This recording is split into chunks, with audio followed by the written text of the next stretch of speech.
Новый кинозал «Россия» сегодня начал свою работу в Якутске. Это 29-й по счету кинозал в Якутии, один из самых крупных. Зал вмещает около 600 зрителей. В числе первых зрителей наша съемочная группа. Репортаж Александра Зубехина.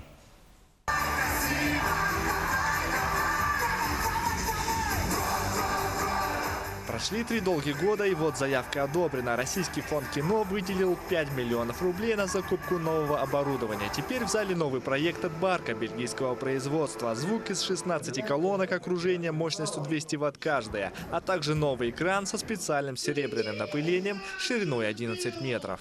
Усиленно светоотражение, да?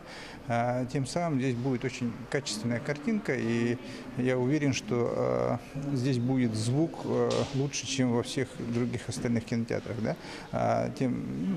За счет того, что здесь практически концертный звук. Здесь будет очень комфортно смотреть фильмы, я думаю, музыкальные. В течение 3 лет в репертуаре проката России должно быть до 50% фильмов отечественного производства. В день открытия премьера российский фильм «Первые».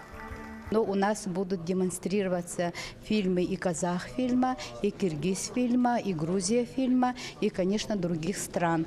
И сейчас налаживаем творческие контакты с людьми, которые, значит, будут показывать свое авторское фильмы, документальные фильмы. Кроме того, новый кинотеатр порадует зрителей выгодной ценой на билеты.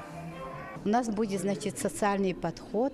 Значит, билеты, значит, на детские фильмы будут стоить от 100 рублей, а на взрослые, значит, фильмы от 200 рублей. Конечно, это будет гораздо, но 2 раза, наверное, дешевле, значит, стоимость, значит, наших билетов в кино в других кинотеатрах города Якутска. В будущем на премьерные показы сюда планируют приглашать известных актеров, также создать клуб кинолюбителей.